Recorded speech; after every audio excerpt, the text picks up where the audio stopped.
Saludos amigos y amigas, aquí estamos en Abierto por Obras. Hemos cumplido ya el primer programa, estamos en el segundo programa y ya estamos como motos, porque entre otras cosas de mayor o menor importancia, la gente empieza a plantear sus dudas sobre cuestiones que hacen referencia, ya lo saben, al urbanismo, a la arquitectura, a la construcción, al mundo del patrimonio. Dudas que vamos a intentar desvelarles aquí en compañía de nuestros dos arquitectos, que no son otros que Alberto Losa, muy buenas, muchas saludos. Gracias, Pablo. Bueno. Y Pablo Pichel, muy buenas, Pablo. Muy buenas. Saludos. Bien, yo creo que bastante mejor que aquellos que nos solicitan esas dudas, que muchas veces son realmente legales. Son cuestiones legales que... Mira, el otro día me planteaba uno por la calle un tema de una obra que había hecho y sin licencia. Claro, problema fundamental. Exactamente. ¿Qué ocurre con este tipo de historias? Es decir, cuando construyes, haces algo sin licencia. A ver, hay que partir de la base que, según la ley, siempre que hagamos una obra, por pequeña que sea, hay que pedir licencia. Por eso hay licencias menores, hay medias, hay licencias mayores. Sabemos que, bueno, muchas veces, pues la gente tira hacia adelante, hace la obra, y después, bueno, pues puede pasar dos cosas. Que el ayuntamiento te requiera, que te diga, señor, sabemos que ha hecho esa obra y tiene que legalizarla, o que no pase nada, o que nadie se entere y que continúe. Hombre, nosotros como técnicos tenemos siempre que aconsejar que se haga todo bajo la legalidad, eso está claro. Pero incluso si esa persona, después de 4 años, que es cuando prescriben las faltas graves, no le ha llegado al ayuntamiento para requerir, sí que aconsejamos, al menos que comience el proceso de legalización para escriturarlo, porque después ya empezamos con otros problemas, con herencias, y ya surge, oye, que esta casa no está escriturada, o es que la mitad de la casa tiene escritura, la otra mitad no. Pero se puede reconducir, es algo que se puede reconducir siempre. Siempre se puede reconducir, vamos. Casi todo se puede reconducir en esta vida, ¿verdad? Casi todo. Es decir, pues, si alguien construye una casa en la playa, que es costas, pues bueno, pues sí lo tiene muy complicado. Entonces siempre aconsejamos, pues eso, que comenzó una obra y el ayuntamiento la requiere, pues bueno, pues habrá que hacer un expediente de legalización para eso ponerlo en orden. Habrá que ver si cumple las normativas, que es un poco, bueno, pues ahora con el código técnico y todo, es todo mucho más estricto. Pero bueno, la gente suele construir bien, por lo general. Igual unos temas de aislamiento, pero bueno, casi todo se puede reconducir. Oye, Alberto, el tema, por ejemplo, de las obras que se hacen en las casas, por ejemplo, rurales, ¿no? En los pueblos, etcétera. ¿Cuándo se puede negar el ayuntamiento a no darte la licencia de obras? A ver, ahí, en términos generales, porque siempre hay, bueno, excepciones, pequeñas excepciones, tú si reformas lo que tienes no vas a tener mucho problema con el ayuntamiento. Es decir, yo lo que tengo de casa de 2 alturas y 50 metros cuadrados de planta o como fuere, yo cambio la cubierta por otra nueva. El conservar es un derecho casi, ¿no? Sí, prácticamente, y hasta un deber la conservación, porque es que si dejas el inmueble que llega a ruina ya puede ser un peligro para la vía pública. Correcto. Entonces es casi hasta un deber. Otra cosa es que tú quieres tener una planta más, 3 plantas, pero claro, el ayuntamiento te dice que el planeamiento urbano solo permite 2. Pues por mucho que hagas la 3ª planta, no te va a dejar. O, por ejemplo, hay unas normas de retiro de linderos. Sí. Es decir, tú no puedes acercarte más de 3, 4 o 5 metros, depende de lo que diga la normativa de cada ayuntamiento, porque eso depende del ayuntamiento. Entonces, claro, si tú quieres llevar tu casa a 1 metro de linde, pues no puedes, porque el ayuntamiento no te deja. Entonces, ahí es donde entramos en el episodio... Y mira que se crean problemas en los pueblos con esas historias, sobre todo de lindes.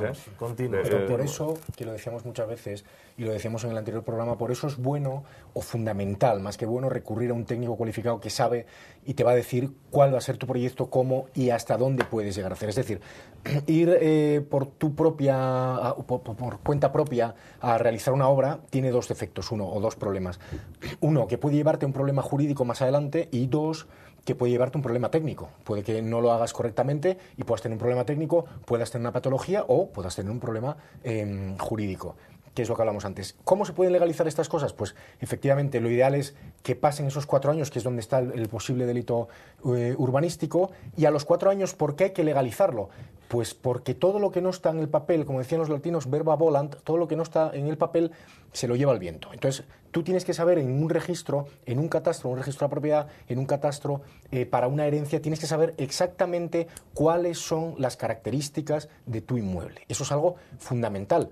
También por si el día de mañana queremos pedir una hipoteca. Todo eso hay que tenerlo legalizado. Entonces, para hacerlo, pues obviamente hay que contar con un técnico que dé vista de lo que hay, que diga exactamente lo que ocurre y que haya pasado y haya prescrito en un momento determinado ese delito urbanístico. Por lo que veo, una relación muy directa entre el mundo legal, el mundo casi de la abogacía y la arquitectura, ¿no? Es que el urbanismo es derecho administrativo. Entonces, ya partiendo de esa premisa, claro, es que cuando un arquitecto comienza un proyecto, por supuesto que está la parte artística, claro, que es muy importante, pero es que tenemos que tener al lado 8 normativas. Y eso es ley. Y eso lo han hecho abogados con técnicos. Y estar continuamente viendo normativas, el planeamiento urbano. Pero después, si haces un concesionario de coches que tiene un taller mecánico, pues también tienes temas de ruidos, de contaminantes, de un montón de normativas que hay que estar continuamente jugando con ellas. Claro, y es que además, como decía muy bien Alberto, lo primero, todos estamos sujetos al amparo de la ley, eso sin ninguna duda, al amparo y al imperio, ¿no? Porque es el que nosotros tenemos, la ley nos ampara, pero también impera sobre nosotros, es decir, nosotros no podemos estar al margen de la ley. Y la arquitectura tiene una parte enorme, obviamente, legal, pues porque para un montón de cuestiones, al ser un bien lo que se compra, en el caso particular, tienes que estar suscrito a una serie de garantías y es muy difícil cuantificar las garantías y esas situaciones a menos que estés asesorado por un técnico profesional. Esto ocurre lo mismo en el urbanismo. Hay que saber cuánto puedes construir, cómo y de qué manera. A la hora de adecuar un local hay que saber si tiene o no tiene unas actividades molestas, si te puede permitir el ayuntamiento o no, la insonorización que vas a llevar. Es decir, todas esas cosas efectivamente están íntimamente ligadas con la arquitectura. O sea, tenéis que tener muy a mano también la ley de propiedad horizontal, ¿no? Y estas cosas, bueno, ¿o no? Eso, sí, sin ninguna duda. Igual que los planes generales. Tenemos uno de los casos en Gijón, ¿no? ¿Por qué Gijón tiene una problemática ahora mismo considerable? Pues porque tiene un plan general urbano que está en la situación en la que está, ¿no? Con esa situación bastante precaria. ¿Por qué? Pues porque todo lo que quiera sacar a partir de ahí está bajo uno de esos paraguas, es ese plan general urbano. Los electrodomésticos últimamente, los teléfonos móviles y todas estas cosas tienen lo que llaman la obsolescencia programada, ¿no? ¿En los edificios también o no? Porque mira, y cuidado, que esta es una historia que nos puede dar para un programa y para un debate, casi, ¿no? Sí. Es decir, por ejemplo, en Madrid, ¿habéis visto los edificios que se han caído? Bueno, han caído 2, 3 edificios, además, creo que en muy poco tiempo, etcétera. En la arquitectura también, es decir, cuando haces una casa, ¿la haces para cuánto? A ver, la ley dice que son 100 años. La ley dice que son 100 años. Vamos a decir, porque incluso cuando valoramos, pues también un edificio de 100 años puede considerarse valor cero, sí, con otros condicionantes, ¿no? Entonces, bueno, ya partimos como de esa línea inicial. Eso, mira, no lo sabía yo. O sea, tú haces una casa para 100 años. Sí, digamos, en concepto general es lo que se considera. Lo que está claro es que con todos los adelantos tecnológicos, lo que hay que invertir es en mantenimiento, que es la clave. Si mantienes o no mantienes. Si el edificio lo mantienes, bueno, te puede durar todo. Si no lo mantienes, entonces sí que probablemente la arquitectura moderna se deteriore mucho más rápido que la tradicional. Hay edificios de muchísimo más de 100 años, claro, ¿no? Una cosa es la vida que útil, funcionan. Efectivamente, una cosa es la vida útil con la que tú proyectas un edificio y luego también, porque una cosa es la proyección y la intención y después también va por el medio de la ejecución. También hay que tener unas buenas normas constructivas, unas buenas normas de ejecución para que ese edificio tenga una mayor vida útil y tenga una vida útil, por decir una forma, lo más eficiente o lo más óptima, lo más adecuada posible, ¿no? ¿Qué ocurre? Que si nosotros, lo que muy bien decía Alberto, nosotros hemos visto, hay edificaciones, la catedral lleva con nosotros pues una inmensidad de años, el Partenón lleva otra inmensidad de años. ¿Por qué? Porque hay edificaciones que efectivamente pueden tener mayor durabilidad dependiendo cómo estén hechas y de qué estén hechas.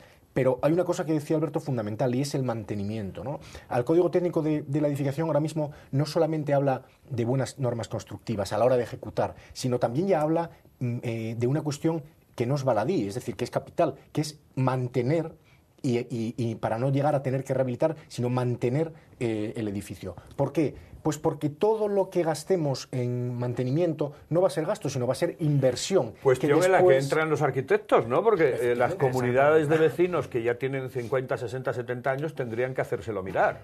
Ahí están las inspecciones técnicas de edificios, algo que es también fundamental para saber, o las rehabilitaciones energéticas para saber... Sí, porque te puedes encontrar, imagínate, bueno, pues tú heredas una casa, ¿no?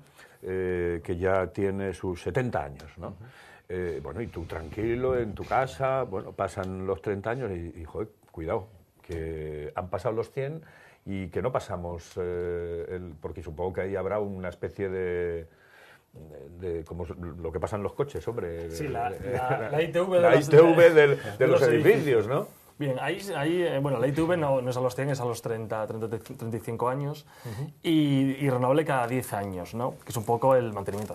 Dejar 100 años un edificio solo sería demasiado. Pero que te puedes encontrar con esa desagradable sorpresa de decir, oiga, este edificio lo tienes muy claro porque lo vamos a tener que tirar. Exactamente. Se puede dar ese caso donde digas, bueno, al final conservo la fachada, pero igual tiene algo de valor y lo de dentro vaciamos y a levantar de nuevo. Pero por eso ya se pretende, pues bueno, digamos que a los 30-35 años ya comenzar, ¿no?, a hacer las primeras actuaciones. Fachadas cubiertas y las instalaciones, porque lógicamente las calefacciones, las fontanerías, los saneamientos de hace 30, 40, 50 años, vamos, aparte que hasta las averías de plomo, que ahora están prohibidas, bueno, pues con diseños que ahora igual ya con el tiempo pues no van funcionando. ¿Tú cuándo aconsejas que las comunidades vayan directamente a un arquitecto? Bueno, los administradores de fincas... ¿A qué años más o menos? 30-35 años. ¿Sí? Los edificios de más de 30-35 años ya tienen que comenzar. 30-35, ¿no? De hecho, lo que pasa es que, bueno, no hay un control exhaustivo en eso, solo hay un control en las subvenciones. Cuando una comunidad pide una subvención, ahí es cuando la administración le dice, bueno, y entrégueme el IEE, que es el informe de evaluación del edificio, que está compuesto de una inspección técnica, de un certificado de eficiencia energética muy importante hoy en día y de un análisis de la accesibilidad del edificio, porque claro, por tener edificios pues igual que no tienen ascensor, o que tienes 4 o 5 peldaños para llegar al ascensor, cosas a veces que hoy las ves y dices que es hasta razón lo absurdo. Enlazando con lo que decía Alberto, ahí está la inspección técnica de edificios, ¿no? Quizá la administración debería... la administración algunas cosas las regula en exceso y otras las regula en defecto. Quizá debería entrar a regular un poquito más en profundidad la inspección técnica de edificios. A exigir, ¿no? También, para que los edificios tuviesen pasada una inspección técnica, bueno, para que podamos tener la garantía de manos de un técnico de que ese edificio está en unas condiciones de habitabilidad y de seguridad, pues, hombre, y no estaría también de menos y demás que el Colegio de Arquitectos se meta en esa historia, ¿no? De que apoye, pues, una campaña, por ejemplo, bueno, para que la gente revise, etcétera, ¿no? y Colegio de Arquitectos Técnicos y Aparejadores lo están haciendo, sí, ¿no? Sí, están entre eso. Además, obviamente, ellos tienen que defender, y nosotros tenemos que defender cuál es la labor en este caso de los técnicos, de los arquitectos y los arquitectos técnicos para hacer esta inspección técnica de edificios, que además yo creo que es colindante a lo que decía Alberto, que es la eficiencia energética, ¿no? Que es una cuestión ahora mismo fundamental y básica, que ya no solamente nos demandan en España, sino que es una corriente que viene desde la Comunidad Europea para reducir el gasto energético, para que a las comunidades de vecinos, en el fondo, porque a veces ven esas eficiencias energéticas, ese gasto lo ven simplemente como un gasto vacío o puramente decorativo, el de poner una fachada, cuando en el fondo es una inversión que va a redundar en un menor gasto de energía, menor gasto de calefacción en las propias edificaciones. Oye, vamos a irnos con los locales comerciales, pero si no os importa, porque además tenemos una duda y quiero que la resolváis, una duda de una señora, porque una cliente que nos llegó al email. Exactamente, que nos llegó al email. No sé si es un atraco a los dos, pero ¿qué opináis del tema del edificio Madrid de la Plaza España con lo del chino? ¿debería de respetarse ¿sabéis a qué Sí, edificio por me supuesto, refiero? por Que además supuesto, es una por cuestión supuesto. que en arquitectura ahora está en boga. ¿Qué opináis de esta historia? Es decir, ¿hay que dejarle al chino que se cepille el edificio de arriba abajo? Que después hay otra historia, porque claro, lo que decías tú, cuidado que dentro de muy poco tiempo a lo mejor ese edificio no cumple la normativa y hay que tirarlo sin duro en el bolsillo. Dudo ¿no? que haya que llegar a esa decisión extrema. Bueno, no sé cómo está por dentro. Yo soy un, no sé cómo está yo por soy un dentro. ferviente defensor del patrimonio, ¿no? y además de la... No, yo también. Además es que ese es un edificio... Y de la mínima actuación en el patrimonio. Yo creo que cuanto menos se actúe sobre ellos y más se le deje su propia alma al edificio, yo creo que mejor.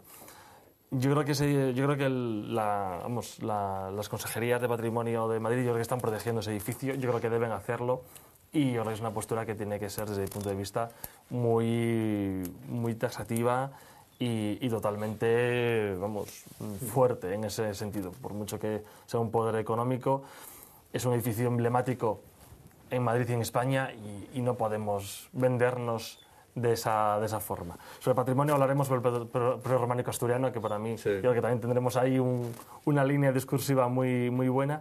Pero ahí yo lo tengo muy claro, Carlos. Lo siento por el chino. No, que tú no y no. No. Oye, adecuación interior, por supuesto, a ver hasta qué punto, pero bueno, el edificio hay que respetar al edificio. Sí. El edificio hay que respetarlo. Yo lo comparto, sin entrar en el romanticismo, ¿no? Porque muchas veces podemos caer en el romanticismo y hay que dejar también que el mercado pues haga su labor y obviamente cuando hablo de mercado también hablo de generar riqueza por otra parte, de generar puesto de trabajo, empleo, y hay que saber adaptarse a todo, ¿no? Quizá todo esto esté en el justo medio entre los extremos, pero yo estoy completamente de acuerdo con Alberto. Pues otro día debatimos, si os parece, sobre otra que hace referencia también a esto, y es la historia de respetamos la fachada, tiramos lo de dentro y volvemos a construir todo esto. Un día hablamos de eso. Sí, no. ¿De acuerdo? Es muy Porque sí, es tremendamente interesante, porque hay gente que dice, se están pasando, porque hay muchas veces que se puede conservar absolutamente todo y sin embargo se respeta la fachada y se cepilla uno lo de dentro. Bueno, un día hablamos de eso, ¿eh? ¿Os parece? Oye, adecuación de locales comerciales. Esta sí que es buena. Hombre, es el día a día. Los locales se abren, se cierran, hay mucho movimiento. Esperemos que haya más, que eso es que la economía se mueve. Y bueno, nosotros ya hemos dado charlas en centros de empresas aquí en Asturias, un poco para hablar con la gente de lo importante que es un local comercial. Porque cuando nos han venido a clientes, bueno, ya tengo este local comercial, además ya tengo, me encanta y ya tengo el contrato cerrado, ya estoy pagando. Y después nos encontramos con que ese local no vale.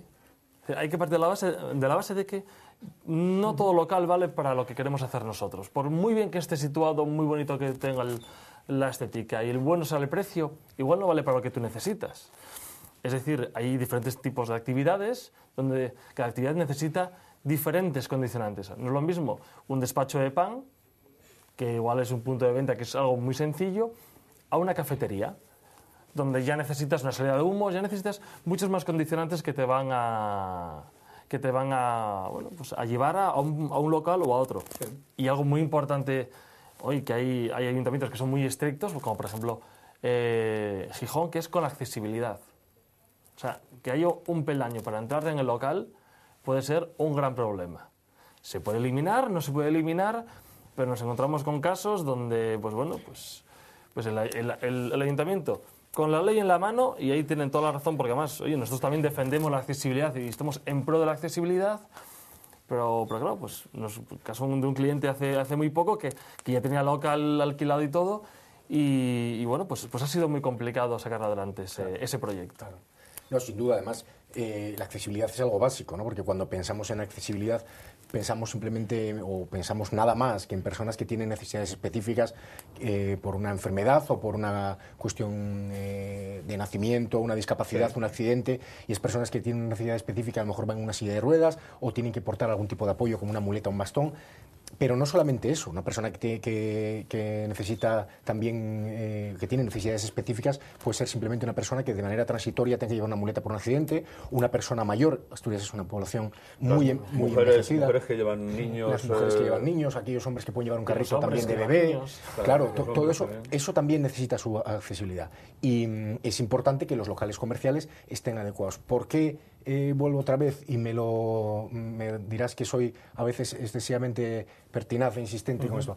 Es importante que el asesoramiento sea previo. Claro. Es decir, no valen las acciones a posteriori, siempre suelen ser, pero vale más no tener que remediar, sino que empezar asesorando. Por eso lo mejor es que cuando tenga un local... Uno consulte al arquitecto y le dice, oye, vamos a ver, esto lo puedo hacer, no lo puedo hacer, ¿cómo lo ves? Llama usted a un estudio de arquitectura, oiga, un arquitecto técnico, ¿qué es lo que tengo que hacer aquí? Quería este local, ¿cómo lo tengo que hacer? Nosotros incluso asesoramos, si es necesario, en búsqueda de local. Pues mira, este local es bueno, este local está bien de precio, este local es interesante. Podemos hacer un servicio completo, un servicio integral, pero siempre hay que hacerlo a priori, porque a posteriori, como muy bien decía Alberto, puede ser mucho más caro o puede que no tenga solución. Y eso además está bueno para negociar con el... claro, porque si hay que hacer una rampa, y no señor, usted me tiene que dar el local con una rampa porque si no, no se lo puedo alquilar, porque el ayuntamiento no me lo va a aceptar. Entonces, claro, es un condicionante físico del local y además obligado, porque la accesibilidad es para cualquier tipo de local. No vale uno sí y otro no.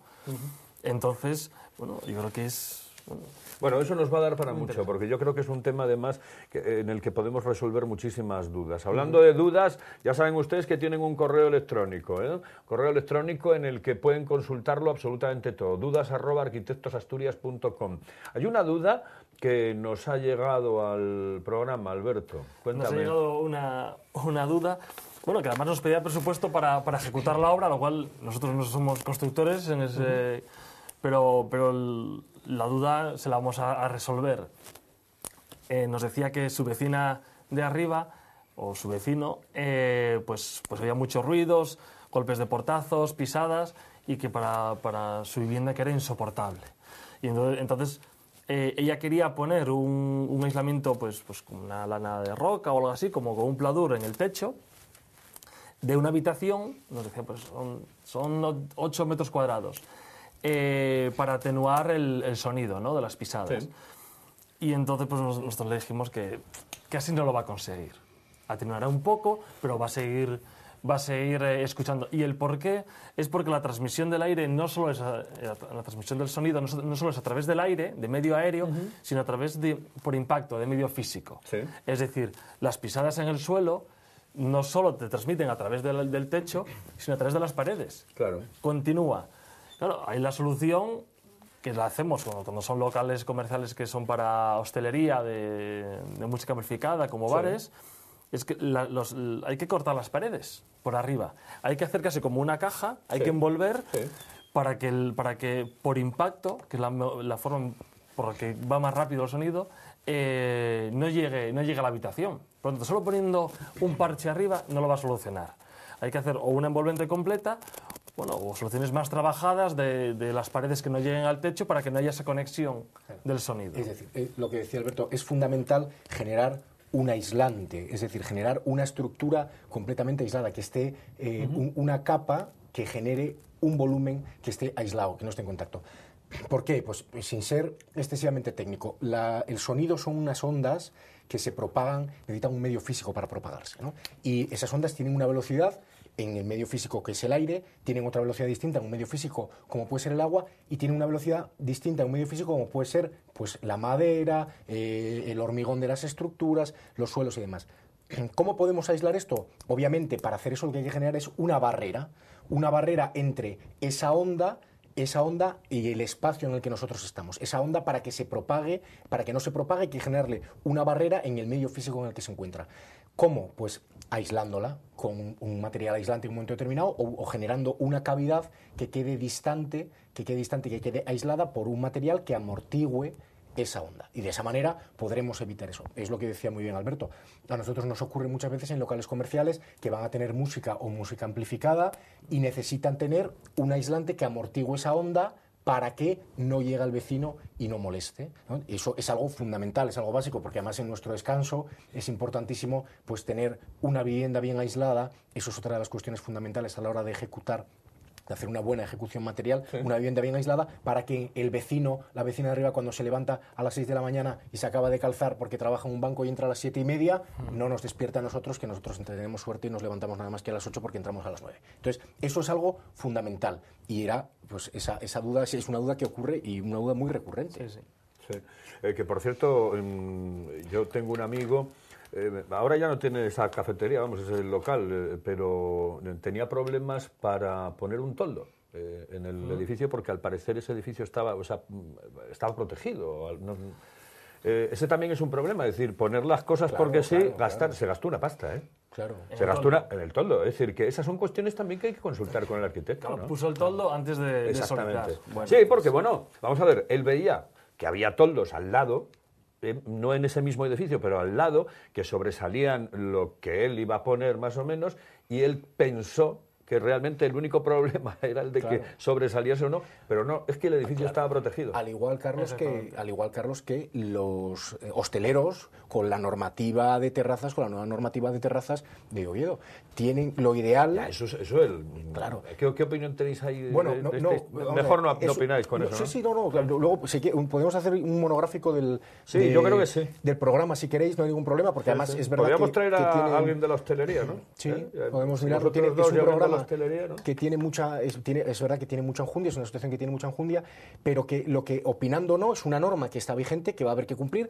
que tiene una transitoriedad ahora mismo de 1 año para las terrazas de tipo B, luego hablaremos con más... Pero vamos a ver, que esta es una... Y esto quiero que lo discutamos ese día, ¿no?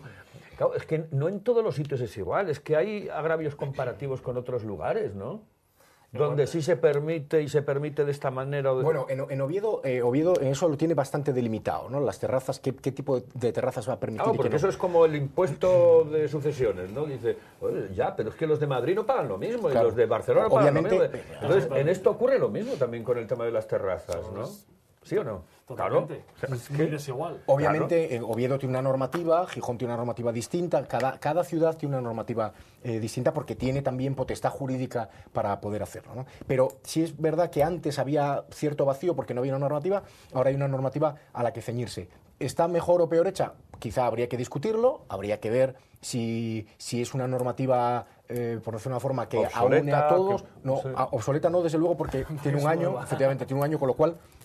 No, obsoleta, es que pueden hacer obsoleto. Es decir, pueden hacer viejo ya, ¿entiendes? Es decir, es que pueden hacer ya... Sea lo que te refieres. Exactamente. No, pero quizá lo que haya que plantearse es si aúna el mayor número de voluntades posibles. Que ahora mismo sí es verdad que es una normativa que se sacó por unanimidad en el Ayuntamiento, cosa fundamental, en el Ayuntamiento de Oviedo, con lo tanto aúna a todos los grupos municipales y a todas las tendencias, pero hay que saber también si genera un menoscabo a los hosteleros o no. Y estoy seguro además, en general, que siempre se puede llegar a un acuerdo en ese sentido, ¿no? Es que yo, cuando hablo de estas historias, digo, ¿por qué no se reúne, por ejemplo, pues asociaciones de gente que tiene discapacidades, etcétera, etcétera, y necesidades, de arquitectos, de hosteleros, yo creo que de políticos, y el político, el último, porque el político va a tener que ver qué es lo que dicen estos otros dos, Yo ¿no? creo que en su momento, yo creo que en su momento sí se hizo, Se hicieron, sí, lo sé además porque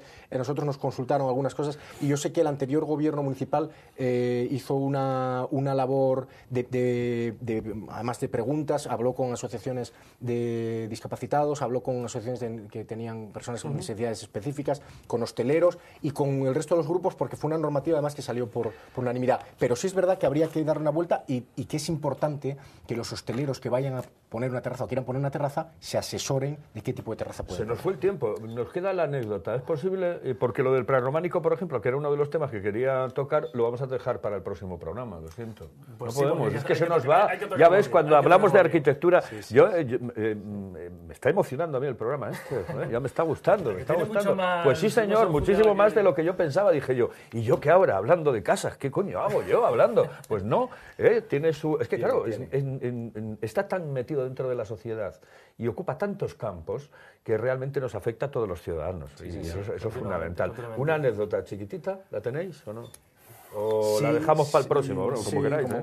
Yo tengo una. Lo que pasa es que, Alberto tendrá que hacer su esfuerzo en el próximo programa y tendrá que contar un par de días seguidas. Yo voy a contaros otra muy rápida que me ocurrió además con un buen profesor mío en la Universidad de La Coruña, a la que fuimos, un profesor de tasaciones inmobiliarias, que nos llevó cuando habíamos acabado, nos llevó a unas tasaciones, y porque fue muy significativa, ¿no? Alguien llamó a ese profesor, era un experto perito, porque se había encontrado unas grietas que hablaremos, ¿no? Una pequeña grieta, una fisura horizontal, que suponían que era de un asiento, una fisura horizontal en una pared de un inmueble, de un edificio, en una casa que habían encontrado. Entonces dijeron, oye, esto va a haber que revisarlo, no tiene por qué haber, era un edificio que ya tendría que haber asentado, no tiene por qué haber esta fisura, vayamos por favor a verlo y hacer una valoración, porque en el cuarto piso se ha generado esta fisura. Ahí se acercan. Entonces lo primero que hacen es comprobar la planta de la estructura, la planta de pilares, ¿no? Entonces van piso por piso y van mirando los pilares en cada planta, qué es lo que hay, los pilares están correctamente, esto existe, bajan octavo, y cuando llegan al quinto entran un señor muy amable y dice, mire, estamos haciendo una valoración porque sí, sabemos que tenemos una fisura de una grieta, no sabemos, vamos a hacer una valoración. Entonces el hombre llega, el perito llega, empieza a mirar la valoración y de repente mira el plano de pilares, mira la pared, mira el plano de pilares otra vez, mira la pared y la pared está lisa completamente y no hay pilar, tenía que haber un resalte de pilar y no hay pilar.